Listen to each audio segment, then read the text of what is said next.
Hey everyone, in today's video, I'm going to show you how to download Rainmeter and install skins for Windows 11.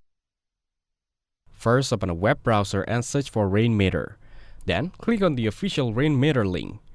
On the website, find and click the download button. Now, choose a destination folder and install the file. Once Rainmeter is installed, go back and click the Rainmeter skins link. Then, click on any skin you like, scroll down and click download.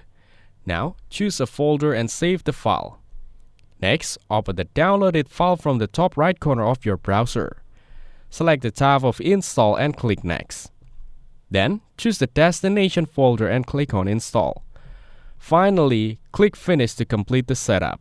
After that, go to downloads and click on the Rainmeter skin installer.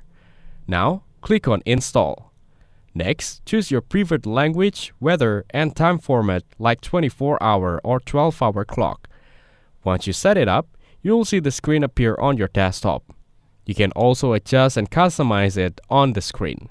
For more information, check out the links given in the description. Don't forget to like and subscribe to the channel. Thanks for watching. See you in the next one.